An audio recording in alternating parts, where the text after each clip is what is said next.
Bienvenidos a otro episodio de su podcast de El Tori y el Ray. Este es el episodio número 19 y es un episodio especial porque en vez de grabar sábado, hemos grabado domingo 25 de abril, donde se conmemora otro año más de la gesta heroica de abril del 65. Hace ya 56 años de eso. Y para quien no viva en República Dominicana, para quien no sepa qué pasó en abril del 65, pues situémonos en el mundo geopolítico de los años 60. Está una Rusia fortalecida, está una Cuba comunista con mucho poder político en la zona, con el apoyo de la Unión Soviética en ese entonces, y hay mucho estrés de parte de Estados Unidos de que se conformen nuevas alineaciones de izquierda en el territorio de América Latina. El gobierno de Juan Bosch, que había iniciado en el año 63 un gobierno de centro-izquierda, pues en el afán de mejorar la situación del país, pues tocó muchas teclas de gente poderosa, quienes al verse impedido de hacer sus triquiñuelas que hacía para hacer mucho dinero en detrimento del pueblo, pues jugó la carta. ¡Ah! Es comunista, este gobierno es comunista. Nada más llamaron a Estados Unidos. Tenemos un comunista, República Dominicana. Estados Unidos mandó sus tropas y apoyó a una facción del gobierno dominicano que quería deponer al presidente de turno, Juan Bosch. Y así lo hizo. Y hubo una guerra civil porque había gran parte del pueblo que apoyaba al gobierno constitucional, al gobierno elegido por la mayoría mediante el sufragio. Y hubo una guerra civil y es evidente que los Estados Unidos con su poderío pues ganaron, depusieron al presidente de izquierda, hubo elecciones y ganó la derecha. Y al día de hoy no ha vuelto a República Dominicana ningún gobierno de izquierda. Y es tanto así que realmente no hay una noción clara. La gente vota por partidos y no está claro si es un gobierno centrista, centro-derecha, centro-izquierda. No, la gente no tiene esa clara visión. Y realmente lo que ha pasado es que todos los gobiernos han sido de centro-derecha para allá. Eso, no sé. Grosso modo, pasó. Sí, en verdad estoy de acuerdo con todo lo que tú dijiste. Y nada, entonces, hey, la foto de Tina Bazooka sale de ahí, ¿verdad? Claro, sí, fue durante ese conflicto bélico. Qué nice, qué chévere, qué heavy. ¿Tú conoces a alguien que participó de la guerrita, así como tal? Sí, claro, y si tú conoces gente de la época, pues mucha gente de alguna manera u otra participó en el conflicto bélico, porque sobre todo alrededor de los estudiantes de la UAS, pues, los estudiantes se involucraron mucho en eso. No solamente en el conflicto bélico, sino mediante la literatura. Mucha gente escribió poesías en aras de que se conserve la constitucionalidad en el país. O sea que de una manera u otra sí se vivió mucho. Y por ejemplo, mi padre escribió un libro que se llama Vivencias de la Guerra de Abril. Escribió también otro libro acerca de las expresiones artísticas durante la Guerra de Abril. Y en ese orden de ideas, pues mi padre tuvo el involucramiento de a los 17 años, él tenía 17 años en ese entonces, él escribía poesías, le escribía poesías a la constitucionalidad de nuestra República Dominicana.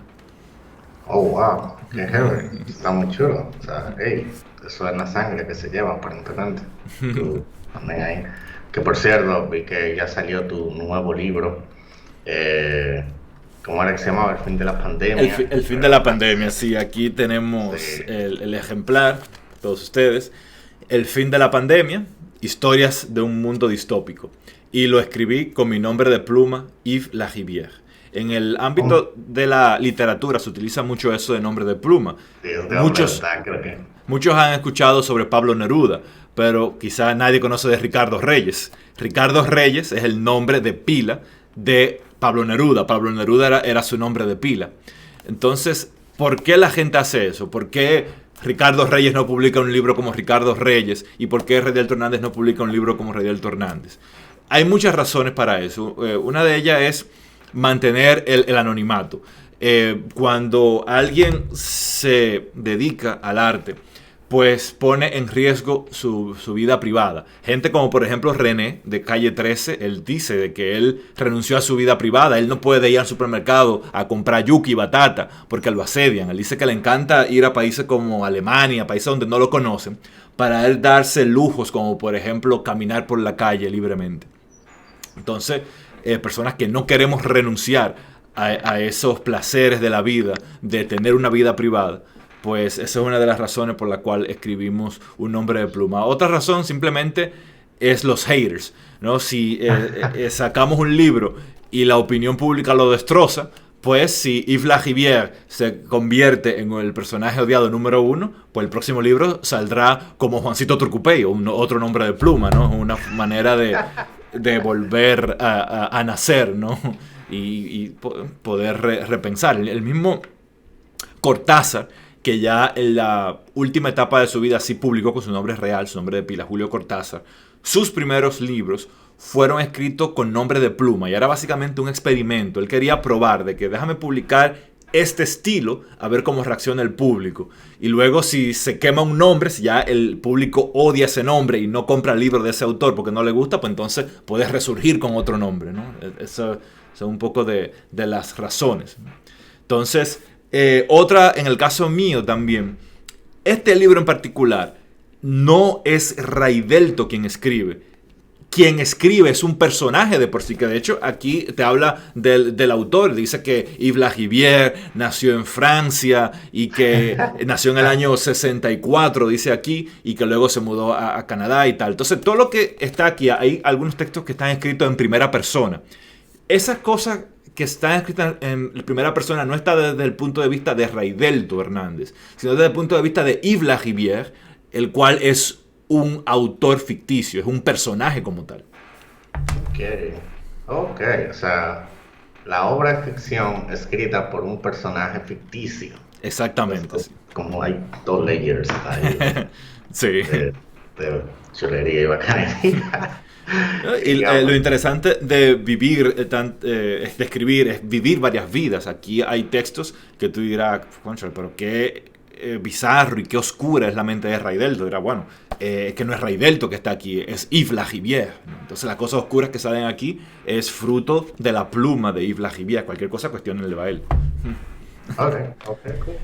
Otra, siguiendo en el área de la literatura, un libro que estoy leyendo en esta semana es Why Nations Fail. ¿Por qué algunas naciones fracasan?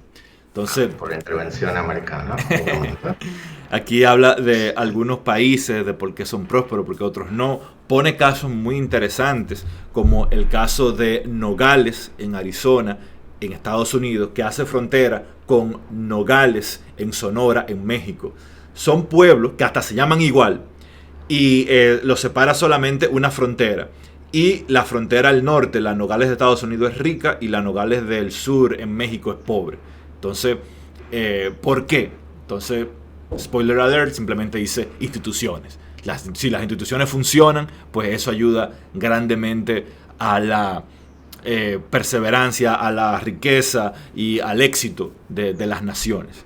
Habla también de por qué en el caso del continente americano, las áreas más ricas en la época de la conquista son hoy día las áreas menos desarrolladas. Aquí el sur era lo más rico. Todo Sudamérica estaba lleno de oro y de plata. Entonces, esa fue su maldición, que en términos geopolíticos se le llama eso la maldición holandesa. El hecho de que tener muchos recursos es una maldición para un país y lo lleva a mal camino. ¿Qué pasaba? Todas las personas que venían del viejo mundo hacia acá, al que le interesaba mucho dinero, no matter what, haga lo que haga falta, el que no quería coger lucha, que no quería guardar comida para invierno, porque en el sur es bastante cálido, ¿no? Si te acercas al Ecuador. Entonces, toda esa gente con mentalidad, quiero dinero, cero esfuerzo y mucho dinero, se mudó para el sur. al norte no quería venir ni Dios, porque en el norte, en Norteamérica, es tan frío que mucha gente moría, porque no estaban preparados para este frío tan intenso que hay aquí, y no había tantos recursos. Aquí en el norte no hay oro, no hay plata, no hay tantos recursos, entonces no hacía sentido. Entonces este territorio lo conquistó el Reino Unido, y aquí en este libro menciona el autor que el Reino Unido no conquistó el norte de Norteamérica porque le interesaba en particular. Simplemente eso era lo que quedaba, porque ya el sur estaba conquistado por Portugal y España. Entonces, ¿qué pasó? Que la gente que no era organizada, la gente que no era capaz de en verano preparar leña, preparar comida para invierno, quien no tenía esa capacidad de prepararse, de ser responsable, simplemente se moría y ya está. ¿Quién sobrevivió? Las personas que eran trabajadores, que podían trabajar en el verano, que podían guardar leña en el invierno. Esas son la gente que sobrevivieron. La gente que querían dinero, no matter what, para el norte no venía. Entonces ese es el background de por qué el capital humano hizo que los países que están más al norte, Estados Unidos y Canadá, al día de hoy, sean mucho más desarrollados que los países del sur. Yo siempre tenía esa teoría como de que en países donde tú tienes que prepararte para estaciones fuertes y tú tienes que hacer todo de manera deliberada y metódica, esos países generalmente son los que se vuelven países desarrollados, vamos a decirlo así, porque la gente planea la cosa que tiene que hacer o literalmente se mueren. Entonces, como o prosperas o te mueres. Y no es fortuito el hecho de que países fríos, en gran parte, hay países fríos que son poco desarrollados, pero muchos países fríos son desarrollados de manera intelectual. Por ejemplo, el país con el mejor nivel de educación primaria del mundo es Finlandia, y también ha quedado en varias ocasiones como el país más feliz del mundo. Es un país frío y no es una coincidencia. Es que yo que vivo aquí, te lo puedo decir de primera mano, durante el periodo frío el país es más productivo y las empresas se planifican en cuanto a eso. Aquí las empresas, cuando hay un proyecto nuevo, hablo en primera mano de mi empresa, sabe que en verano la productividad disminuye y planifican periodos de larga productividad para invierno. Y la razón por la que en verano la productividad disminuye es que, bueno, después de pasar 6 meses con nieve, como pasamos aquí, cuando estamos en verano, que la temperatura está por encima de 15 grados sobre Celsius, pues la gente no te va a trabajar hasta las 5 de la tarde, trabaja hasta las 3, 3 y media, y se va, y en la mañana, en vez de llegar a las 8, llega a las 9 porque salió a correr, a disfrutar del sol, y la empresa lo sabe, incluso lo promueve, ¿no? Un día soleado te dice, oye, está soleado, el sol está afuera, ¿qué tú haces aquí? Son las 3 de la tarde, vete. Entonces, entonces tener una época fría, ya en el frío ya la gente se prepara, dura más tiempo adentro, escribe más, lee más, analiza más, se pone más pensativo. Entonces ese ciclo de tener temporadas frías, muy frías, pues ayuda al desarrollo del capital intelectual de los países. Que los países que no tienen, usualmente los países muy cálidos, usualmente no son muy desarrollados. Y esa es una de las cosas que influye según el autor de este libro. Además de que hay enfermedades específicas de climas muy cálidos, como por ejemplo la enfermedad del sueño que transmite la mosca tsetse. Eso pasa en países muy cálidos. Esa mosca te pica y entonces te quita energía, ¿no? Te pone te pone vago, te pone lento, te pone así. ¿Eso es verdad? Sí. En muchos países de África. No, música. ¿Cómo? ¿Perdón? Que la música tsetse no era un músico. Eso es una agrupación argentina que se llama así, la Mosca Tsetse. Ajá. Wow, bro. Ok, entonces. That makes some sense, I guess. I don't know. Porque también hay temas culturales, por ejemplo, según tengo entendido, el tema de tomar la siesta aquí en República Dominicana, de ser como medio, vamos a decir, relajado y no muy, como que no esforzarse mucho. Ajá, eso también, a eso iba. El aspecto cultural influye mucho. Y lo conecto con un tema que yo sé que tú ibas a mencionar, porque lo mencionaste ayer en la reunión con el equipo de producción que teníamos. Y es el documental de los Héroes del Silencio. Y en ese documental, en la trayectoria de ellos tuvieron un ingeniero de sonido que era inglés. Y ese inglés, cuando estaba grabando con los Héroes del Silencio, dice que se asombró mucho de que los héroes estaban tocando y decían, ok, hora de desayuno, 2 horas para desayunar. Ok, hora de almuerzo, ok, se desaparecían por 2 horas. Hora de cena. Y él decía que eso para él era inconcebible porque en el Reino Unido, cuando la gente está trabajando, al mediodía se come un sándwichito, toma 10, 5 minutos y luego sigue trabajando. Eso se traspola aquí. Estados Unidos y Canadá es así también. La gente al mediodía se come un sándwichito, algo ligero, toma 5 o 10 minutos, sigue trabajando y luego, por eso es que aquí el plato fuerte es la cena, que es a las 6 de la tarde. Por eso en los muñequitos de Pedro Picapiedras, de los Picapiedras, tú veías que decía, Vilma, llegué, y cenaba con el sol afuera. Y eso realmente pasa. Tú cenas con el sol afuera porque cenas a las 6 de la tarde, fuerte, porque al mediodía te comiste un sándwichito. Si recuerdas, a Pedro se llevaba una lonchera y precisamente era algo ligero que se comía en la cantera. Entonces, eso que tú dices, esa cultura, esa tradición que nos les dejaron los españoles, quienes nos colonizaron, de quizás no dedicarse tan fuerte al trabajo, también influye en la productividad que tenemos hoy día en nuestros países latinos. Oh, wow. Qué cool. Hey, hoy ha sido una lección de historia. Y finalmente, para salir de ahí y ya entonces entrar al próximo tema, que es el tema de los Héroes del Silencio, mucha gente se preguntarán de que, ok, eso es la historia, pero vamos a hablar del futuro. ¿Es posible que un país se convierta de ser un país de tercer mundo en un país de primer mundo? Y la respuesta es sí. Y tenemos evidencia científica de que eso se puede. Tengo aquí un libro que escribió el presidente de Singapur. Singapur en los años 60 era uno de los países más inseguros del mundo y un país de tercer mundo con poco desarrollo, muchas violaciones a los derechos humanos, muchas violaciones sexuales, muchos ladrones. Y hoy día Singapur es un país de primer mundo, con una de las sistemas de educación mejores del mundo. La famosa prueba PISA que se hace con las escuelas primarias. Singapur siempre queda en los primeros lugares. Los sueldos son más altos. Singapur es uno de los lugares, o es el lugar del mundo con más millonarios per cápita. Hay mucho desarrollo allí, es muy seguro, es muy ordenado y ellos pudieron llegar del tercer al primer mundo. De hecho, así se llama el libro que él escribió, que fíjense que no es cosa de 2 páginas, ¿no? Todas estas páginas son de esa persona quien logró en 30 años de poder llevar a un país del tercer mundo al primer mundo.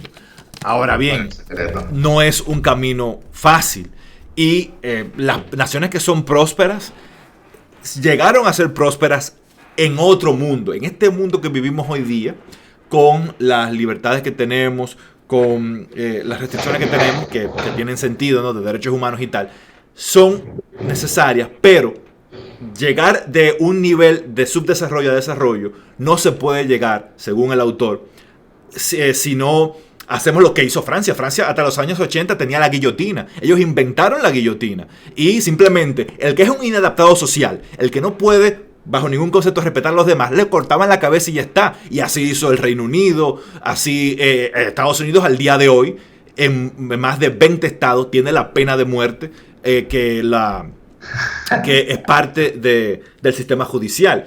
¿Y qué hicieron en Singapur? Fácil. Tú no te vas a acostumbrar a la sociedad. Excelente.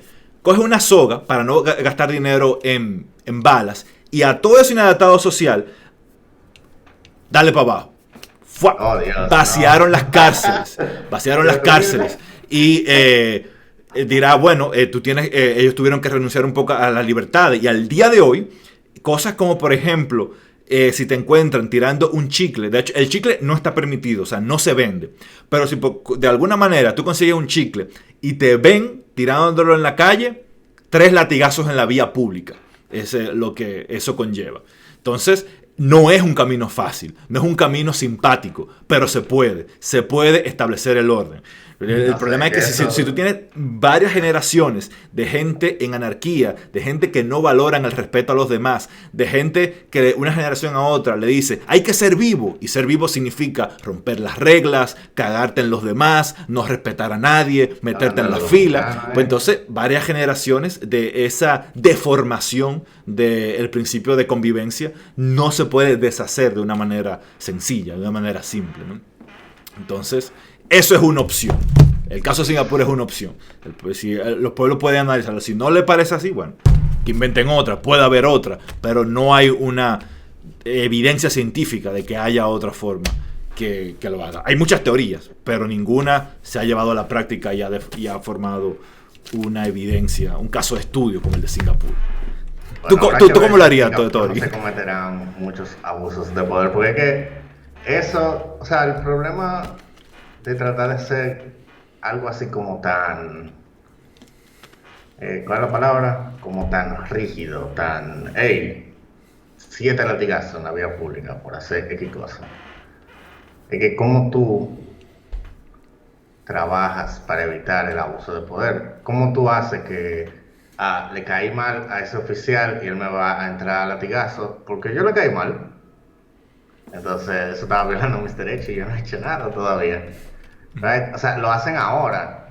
Imagínate en un sistema donde la autoridad tiene ese nivel de poder de darte latigazo en vía pública por tirar un chicle, ¿verdad?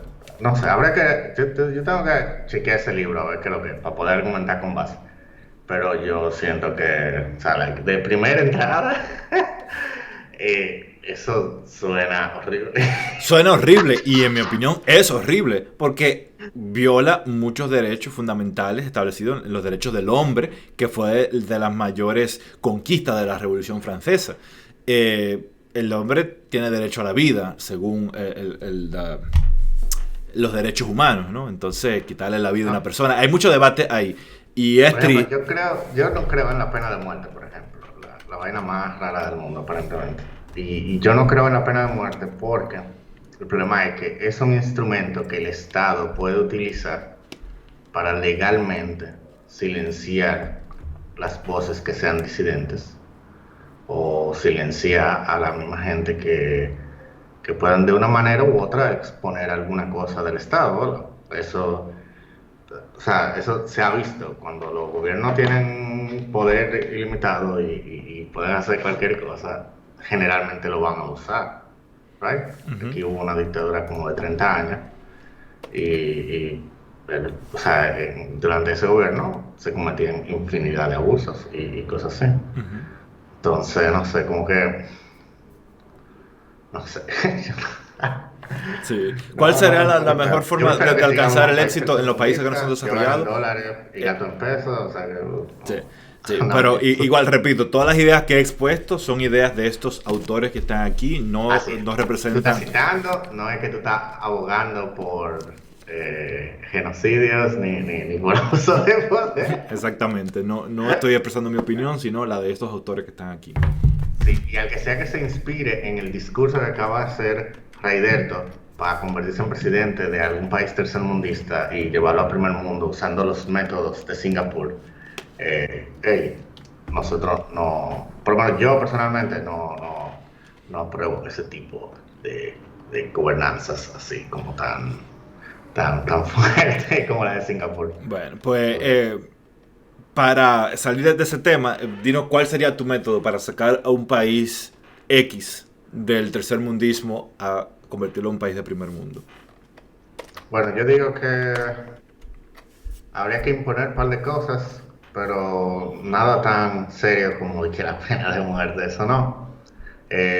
Habría que imponer temas de educación. Tú agarras y decir, ok, ¿qué modelo de educación en el mundo funciona? Este y este. Ok, vamos a hacer un experimento en una zona puntual que dure 2 o 3 años. Vamos a ver si funciona. ¿Funciona? Ok, pues ya, funcionó el piloto. Vamos a aplicar ese modelo para el país entero. hay unos modelos en los países escandinavios, ¿qué se dice?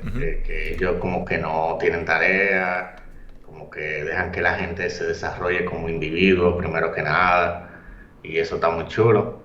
Entonces, eso por esa parte. También hay un tema de que es como que, por lo menos aquí el dominicano, no puedo hablar por el dominicano, al dominicano no se le enseña que su voz tiene valor. O sea, todo el que expresa una opinión, para el dominicano, lo que está es quejándose. Y no necesariamente es así. O sea, hey, o sea, es un derecho que yo tengo, yo quiero que se aplique como se tiene que aplicar. Entonces, quizás enseñarle a la gente a, hey, levanta la voz y di las cosas como se entiende que deberían ser y trata de ser una persona de bien, no sé, ¿cómo yo entiendo que podemos salir de tercer mundista a primer mundista? Con educación, única y exclusivamente con educación, y obligando a la gente a educarse, que tú tengas que terminar bachillerato obligado y que sea educación de calidad, pagándole bien a los profesores y teniendo instalaciones que sirvan y eso, o sea, invirtiendo en educación, esa es la única forma que yo veo. De verdad. Like, de Bueno, verdad. pero es un plan a largo plazo. ¿Cómo tú haces con esa gran parte de la población que no tiene una educación adecuada? Y no tanto una educación de que tú me puedas explicar cómo funciona la mecánica cuántica. Simplemente una educación básica, una formación en valores que te diga, estudiar está bien, respetar a los demás está bien, meterse en la fila está mal, tocar bocina sin razón aparente está mal. Esa educación es lo que la gente necesita para ser exitoso. Entonces, con tan gran número de la población que no tiene esa educación, es un gran peligro porque ellos se reproducen mucho más, porque no tienen capacidad de planificarse, ¿no? Entonces se reproducen mucho más que las personas que sí son educadas. Y ahí cae la teoría, la hipótesis y planteamiento de la película Idiocracy, que habla de un futuro distópico donde se extinguieron las personas inteligentes y donde todo el mundo son idiotas. Y el planteamiento es eso, ¿no? De que una persona con poca educación, y con poca inteligencia, con poca luces, personas con pocas luces, tienen entre 4 y 10 hijos. Personas con muchas luces tienen 0, 1 o 2 hijos a lo mucho, ¿no? Entonces, si tú pones esa tendencia en el tiempo, pues te das cuenta que las personas de pocas luces se reproducen a un ritmo Yo geométrico. diría, yo voy más allá. Nadie nace sabiendo. Todo el mundo nace ignorante y desde el top punto estúpido, porque uno no sabe nada. Uno es, tú naces siendo un lienzo en blanco. Y lo que se te vaya agregando, ¿verdad? Lo que tú vayas absorbiendo de tu ambiente, eso es lo que tú vas a reproducir más adelante en temas de conducta y cosas así. Entonces, ok, la gente que quizás son un poco educada, que tienen 10 hijos, que una gente, por ejemplo, que una gente sea pobre no necesariamente quiere decir que sea poco educada. Claro, Eso también es un mito. claro, O sea, hay gente totalmente. pobre que son muy bien educados y saben comportarse de una manera súper, como que, wow, qué genio, esta gente es un genio. Eh, entonces, ese es uno, pero tal vez, ok. Tú tienes una gente que tiene 10 hijos, ¿verdad? Que vive en una casa pobre, pero esos hijos seguro van a ir al colegio, ¿no? Pero en algún momento van a tener que interactuar con la sociedad. Y si la sociedad ya tiene como una estructura de educación donde tú le enseñas a la gente cómo comportarse, en verdad, es que es como demasiado complejo el tema también, porque hay demasiadas capas, porque lo que quizás tú le enseñes como Estado en la casa se lo desenseñan, o le dicen, ¿qué es lo que estás hablando? Y le dan un cotazo y dicen, tú lo que estás hablando es disparate, nosotros somos pobres, nosotros no vivimos así, por el mismo complejo que hay de la misma población. No sé, yo tendría que sentarme a pensar un poquito más en cómo se pudiera hacer esa transformación, pero yo creo que se puede hacer sin necesidad de ponerse a matar gente. Porque es que cuando tú lo haces así, lo mejor es, cuando las motivaciones son intrínsecas, ¿verdad? Que viene de adentro y tú haces la cosa correcta porque es la cosa correcta que hay que hacer, no por miedo a represalia de alguien por ahí, ¿verdad? O sea, tú haces la cosa correcta porque es la cosa correcta que hay que hacer, ¿verdad que sí? Entonces, cuando tú obligas a la gente a hacer lo correcto por miedo a la posible represalia o humillación pública, tú lo que estás haciendo es creando gente que lo que van a tener miedo a la ley. Y la ley y los cuerpos castrenses no están ahí para instigar miedo. Se supone que tienen que estar ahí para protegerte y mantener el orden. Pero si la gente no tiene miedo a la ley, pues entonces no estamos de nada. Si la gente no tiene miedo a caer preso, a que le den la pena de muerte, si mata a alguien, pues la gente va a matar. ¿Qué importa? No importa. Voy a matar 50. Bueno, tampoco hay que llegar a ese nivel. Perdón, es que yo lo veo como las consecuencias a conductas negativas de regla de convivencia no deberían ser 7 latigazos en la calle o 3 latigazos en la calle. Como que bueno, es un poquito desproporcional, pero no, no. Habría que ver. Yo tengo que leer ese libro. Yo Pues, lo voy a checar. volviendo a lo que tú decías, que ser pobre no significa ser maleducado, estoy totalmente de acuerdo con eso. Yo entiendo que la pobreza no es una causa, es una consecuencia de cómo son las personas. Trump, por ejemplo, ha caído en bancarrota varias veces. Caer en bancarrota significa que tú tienes 0 pesos. Se ha visto con 0 pesos varias veces y el hecho de tener 0 pesos no lo ha... no le ha a él parado para cumplir metas como ser presidente de los Estados Unidos. Mismo caso de quien hoy es el hombre más rico del mundo, que es Elon Musk. Él también se ha visto con 0 pesos. Él ha tenido que pedir prestado para poder pagar el alquiler de su apartamento. Y el hecho de tener 0 pesos no le ha prohibido, ¿no?, de ser hoy el hombre más rico del mundo, ¿no? Entonces,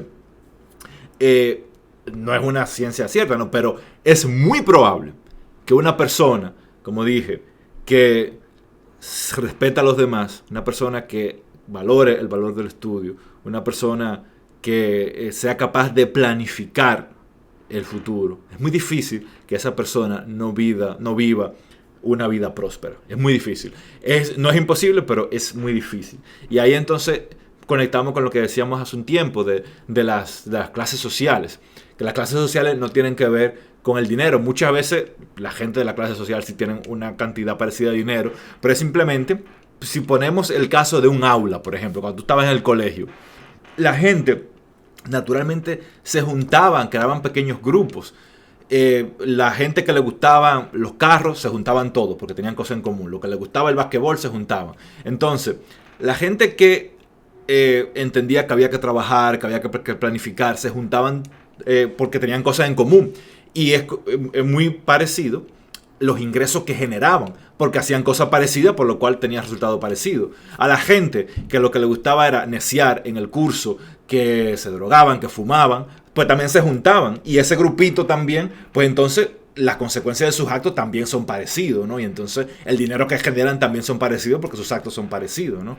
Entonces, por eso inicialmente ya las segundas generaciones ya viene el problema, porque no siempre los hijos de quienes tienen la costumbre de trabajar no siempre tienen esa visión, y entonces se ven casos de jóvenes que tienen mucho dinero y empiezan a exhibir el dinero de sus padres y a hacer tonterías y tal. Ya ahí empieza un problema. Pero en las clases sociales simplemente se trata de eso, ¿no? De diferentes grupos de gente que se juntan porque les gusta hacer cosas parecidas. Ok. A ver, that makes sense. Uh-huh. Yep. Pues nada, pues dale para allá, háblate ahí de los héroes del silencio. Yo no llegué a ver la película. Entonces, ¿qué es lo que al final de la película? ¿Quién gana? Como al final hay una parte 2 que se llama Bunbury. ¿O qué es lo que? Pues, a mí no me gustó mucho el documental. Lo vi 2 veces. Salió antes de ayer viernes. No te gustó mucho y lo viste. Sigue. Pues faltaron muchas cosas. Ellos no mencionaron el unplug de MTV que ellos hicieron. No mencionaron la gira última que ellos hicieron cuando se despidieron. Gira de la cual sale el CD para siempre. uno de los CD que más me gustan, porque ya se ve ahí Héroes del Silencio ya más maduro. Discos como Senda 91, Básico 40, no lo mencionaron para nada durante el documental. Y algo... ¿Cuánto? El documental, 2 horas, ¿no? 1 hora y 20 minutos. Ok. Tampoco mencionaron la producción Rarezas, que contiene discos inéditos de la banda, que salieron luego ya de disuelta la banda. Canciones como Apuestas por el Rock and Roll, por ejemplo, que se hizo popular, salió a la luz pública después de que la banda se disolvió. Y ahí hay otras canciones como por ejemplo una versión distinta de La Chispa Adecuada, todas esas cosas. Torre de Babel, por ejemplo, esas canciones salieron después de que se disolvió la banda y no lo mencionaron para nada en el documental. O sea que para mí me pareció un poco incompleto ese documental. Pero ustedes que lo vieron, pues déjenos aquí en la caja de comentarios qué opinan ustedes de ese documental. ¿A ti te gustaba? ¿A ti como que no te gusta mucho esa música de Héroes, Soda? ¿Cuál es tu música favorita, Tori? Ok, esto va a sonar raro. A mí me gusta la música como pop estruendosa, vamos a decirle así. O sea, yo no soy de que metalero. Por ejemplo, las 3 canciones pegadas de Héroes del Silencio, quizás a mí me gustan. O sea, las comerciales, es decir, ¿te gusta Entre Dos Exacto. Tierras? ¿Cuál? Entre Dos Tierras, claro. Ajá, exacto. La Entre que Dos ponen eso. Tierras, Avalancha y la otra... ¿te gusta Avalancha? Avalancha. Sí, sí. Y la otra comercial, ¿cuál será? Sirena Varada. No, la de. eh,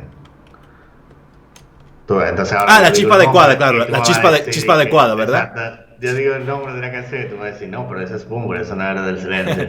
Entonces Me te voy imagino a que quedar mal con todo el mundo. Chispa Adecuada sí que fue muy popular. Digamos que es uno de los himnos de Héroes del Silencio. Chispa Adecuada y Entre Dos Tierras, sin lugar a dudas, son Sí, las más exacto. conocidas. Esas dos definitivamente. Ya las otras es como, ok, cool, awesome. No es como voy a poner hoy en Spotify. Entonces, de hecho, si vamos aquí y abro mi Spotify ahora mismo, a ver. Déjame chequear. No le daré play a nada. Para evitar temas de copyright. Pero tú, por ejemplo, y aquí yo tengo Taylor Swift. Taylor Swift es heavy, pero Yo bacán. seguro que he escuchado canciones de Taylor Swift, pero tú me dices, dime una canción de Taylor Swift y no me viene ninguna a la cabeza. Y sé Oh, que wow. es una artista muy famosa, pero eh, cántame algo o dime o dame referencia de alguien de Taylor Swift, que seguro que tengo que Pero haber escuchado, pero... ella es heavy. Que, Busca la discografía. que de hecho Toda sé que Taylor Swift ha roto récords y no sé si ahora, pero hace unos años era la artista pop más popular del mundo.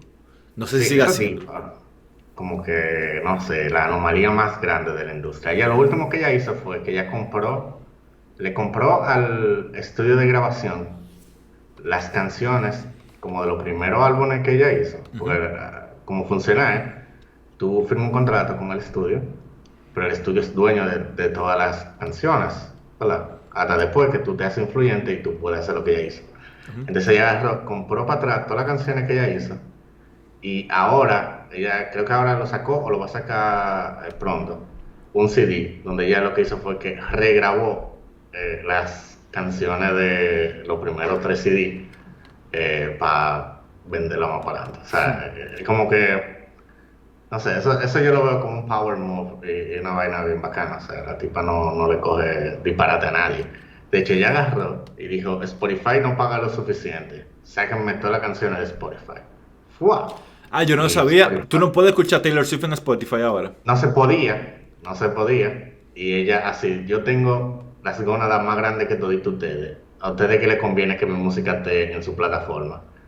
Sacó todas las canciones, la mataba en Apple Music y con negociaciones y vaina, ya ahora está en Spotify. Pero Como, o sea, la tipa tiene cojones, la tipa. Ella es pila de heavy. Pues hay, según tú mencionas cosas, hay muchas cosas que me vienen a la cabeza. Algo que quiero mencionar, ahora que tú mencionas Spotify, yo he mencionado aquí que la razón por la cual yo empecé a usar Spotify fue porque Caramelos de Cianuro, en su último disco hasta ahora, lo pusieron disponible en Spotify durante un mes. Durante el primer mes del disco solamente mediante Spotify lo puedes escuchar. Y lo menciono porque el viernes 30 de abril del presente año 2021, Caramelo de Cianuro sacará su próximo disco que se llama Booty Call. O sea que estamos ahí ansiosos esperando ese disco. Yo recuerdo que el día que salió el último disco, que fue Interestelar, yo lo escuché entero el día que salió. Y recuerdo que un año después fui a un concierto de Caramelo. Ellos dijeron, esta canción es nueva, ustedes no la conocen, espero que les guste. Y yo me encantaba porque la había escuchado desde el día que salió. En los conciertos de Caramelos usualmente yo conozco todas las canciones que ellos cantan. Y me gustan todas. Oh, wow. Ellos son heavy, como que son. Yo creo que tú diste esta descripción antes, que son como ácidos, pero a la vez son como popero así, bien cheesy y Exacto. vaina Que de ahí así. viene el nombre Caramelo de Cianuro. Caramelo cheesy, luego cianuro ácido. Y entonces ellos tienen diferentes tipos de canciones. Tienen la super cheesy, que de niña fresa. Luego tienen sus canciones ácidas. Y tienen canciones grises, que está en el mismo medio. Por ejemplo, su canción más popular, que es El Último Polvo, está en el medio de que es una canción de amor, de que le está diciendo adiós a ese amor de su vida, que lo cambió de una manera que va a permanecer por siempre en su corazón, pero entonces tiene la parte ácida de que la forma de cómo me voy a despedir de ti es dándonos un último polvo. Si mañana se termina todo, será después de nuestro último polvo. Entonces tú ves que es como ácido, de que vamos a follar, pero que también tiene su lado así fresita, ¿no? Entonces Sí, esa es la dinámica en la que gira en las canciones de ellos. Y me parece súper interesante. Ellos cambiaron un poco la dinámica, porque al principio ellos eran un poquito más emo y la letra era un poquito más oscura.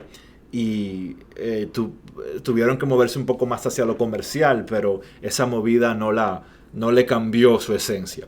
Si tú miras el primer CD de ellos en los 80, Harakiri City, realmente es muy bizarro.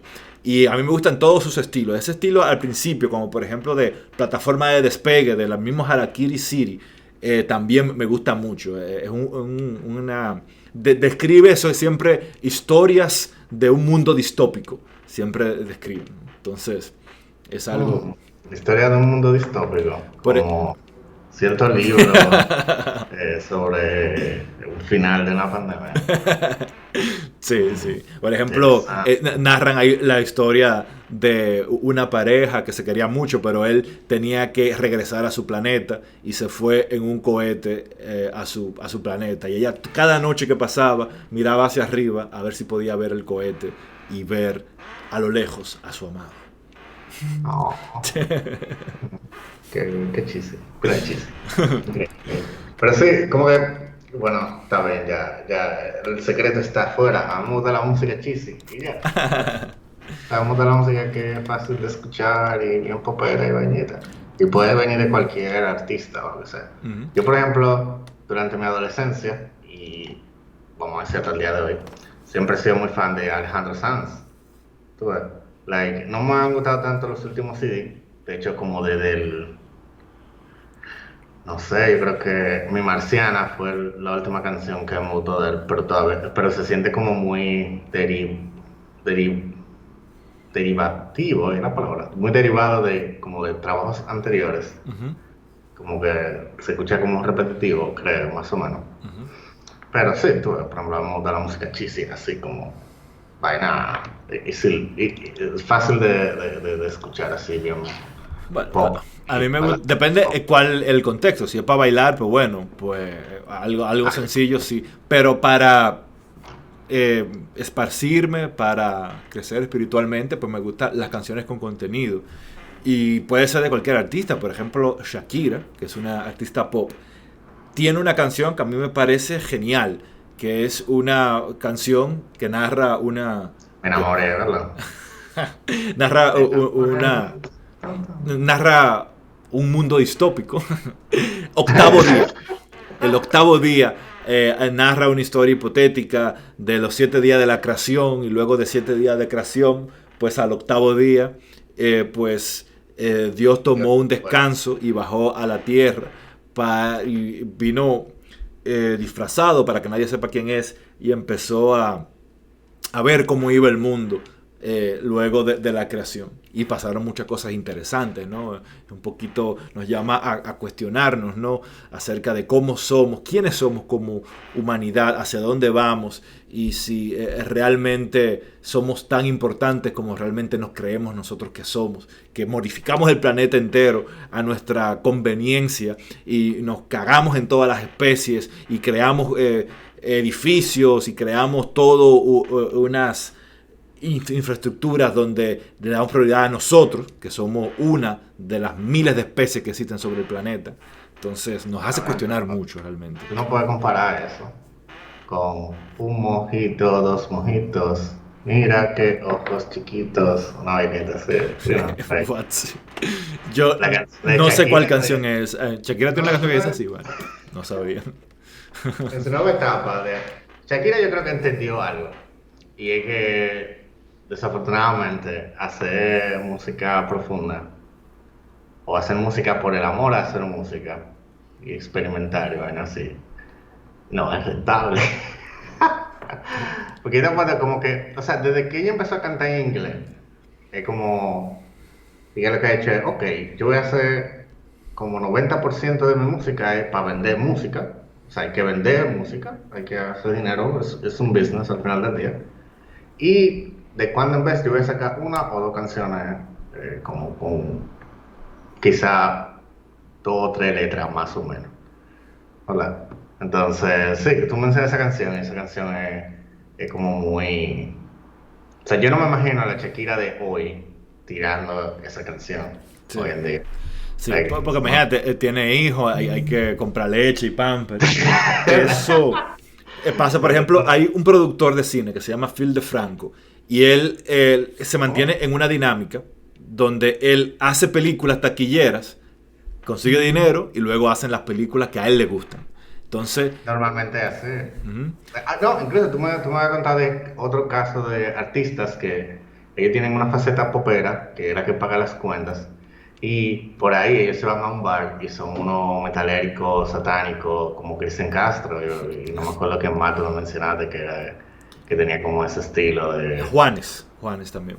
Juanes también era otro. Juanes, la incursión de él, cuando él inició en la música, lo pueden ver en el documental Rompan Todo, su incursión en la música fue como rockero, pero cuando vio que no podía hacer dinero con eso, dijo, bueno, tengo la camisa negra. Entonces, ahí se mudó a Miami. Ese es un ejemplo, porque hay hay 2 CDs de él que personalmente a mí me gustaron mucho, que son como, uno se llama Mi Sangre, yo creo que se llama, y el CD que va antes de ese, que no me acuerdo cómo se llama, pero ambos CD tienen 10, 12 canciones y 8 canciones yo la puedo oír, sonan bonitos, sonan heavy y riman.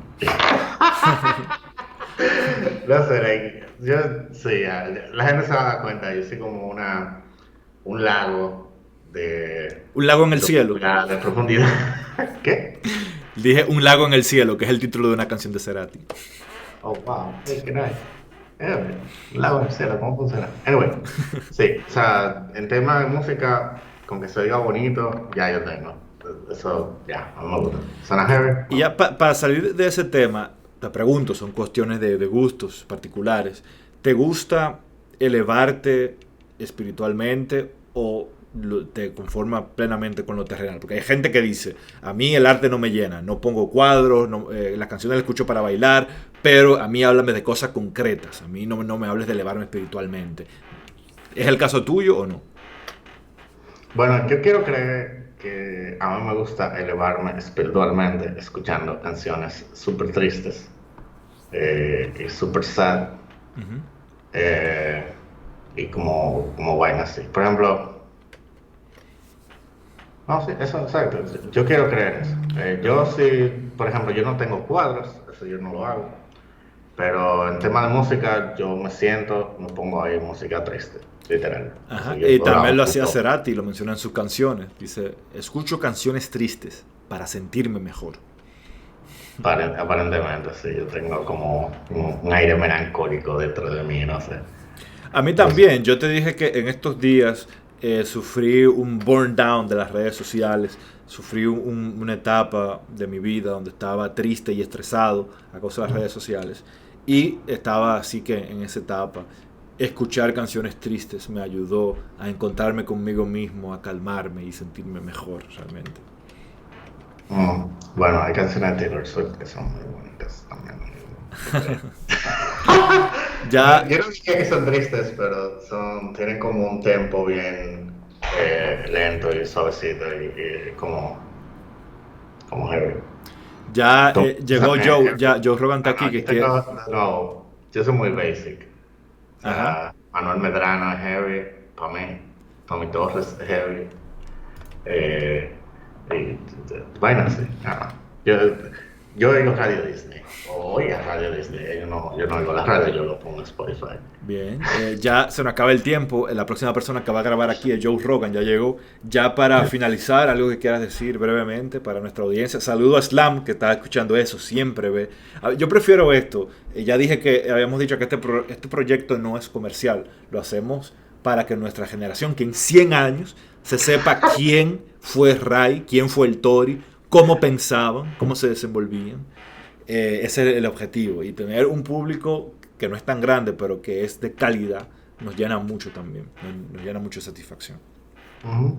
Hey, espérate, yo ahora que me doy cuenta, estamos hablando de música y no hablamos de la serie de Luis Miguel, que está muy popular Ah, últimamente. cuente un poco de eso. Yo no la he visto, no, no es mi taza de Eh, té, como dicen los ingleses, Tiene pero cuéntame. mucho melodrama, demasiado melodrama. El protagonista es una persona totalmente despreciable, en mi opinión. O sea, yo lo veo y es como hate watching. O sea, yo lo veo con odio, así como de diablo, este tipo es un idiota. Y está bueno que le pase todo lo malo que le pasa en esa serie. Pero entonces es como que es una historia de autodestrucción y de un chin de melodrama y de vainas. De autodestrucción y exceso.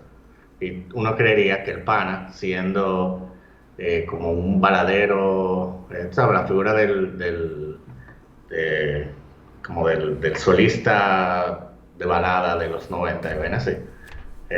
Uno creería que él no es de esa manera, pero el tipo hace de todo, aparentemente. O sea, no es biográfico, obviamente tiene que tener algo de ficción, yo espero. Claro. Porque si el tigre de verdad hizo toda esa vaina que él hace en la serie, y como que, tipo un idiota. Entonces, pero sí, ahí me enteré que hay una canción, en el último episodio que salió, porque sale semanal, hay una canción que de Juan Luis Guerra y mencionan así, de que mira, escucha esta canción de Juan Luis Guerra, Luis Miguel, que esta canción te va a catapultar y esta canción está hecha para ti. Y así, y enseñan el cassette y dice así mismo, Juan Luis Guerra. Y yo, un cassette de Juan ¿Cuál Luis canción Guerra. es esa? Yo no sabía. Espérate, teatro, incluso el episodio termina, él cantando esa canción. Dale, Dame, búscalo para finalizar con eso, que está Joe ahí impaciente. Joe, dale, está tranquilo, Joe. dame un segundo, ¿verdad? Joe cree que atento a que vendió su podcast en 100 millones de dólares, que puede venir a meter presión a uno aquí. Vamos a ver, se llama Hasta que me olvides. Ah, claro, una canción muy famosa de Hasta Luis Miguel. que No me olvides. sabía que era de Juan Luis, pero Juan Luis la habría escrito, pero yo no recuerdo haber escuchado a Juan Luis interpretando esa canción. Yo tampoco, de hecho, cuando la estaba cantando, yo me quedé como, ¿what? Eso de voz de Juan Luis Guerra, yo nunca he oído esa canción. Yo tampoco. Like, eso es una, de verdad, Claro. súper bizarro. Esto lo puedo buscar en Google y sale. Y hay muchos hechos que pasan en la serie que tú lo buscas en Google y son como de verdad. O Sí. sea, la serie tiene como un aire de voyeurismo, porque como que tú estás viendo como en modo chisme Y tú te quedas como, wow, tú puedes creer que fulano. Claro. Tori, ya tenemos que cerrar porque ya Joe se está poniendo impaciente. Gracias a todos por venir a este encuentro hablando de boyerismo. Pues gracias por estar aquí de boyero, así viendo esta conversación que hemos estado teniendo aquí. Nos vemos en la próxima semana, donde vamos a entrar ya en la recta final, en los 20. La semana que viene es el número 20. Y recuerden que hemos dicho varias veces que llegaremos hasta el episodio número 25 en esa su primera temporada del podcast del Tori y el Ray. Chao. Nos vemos.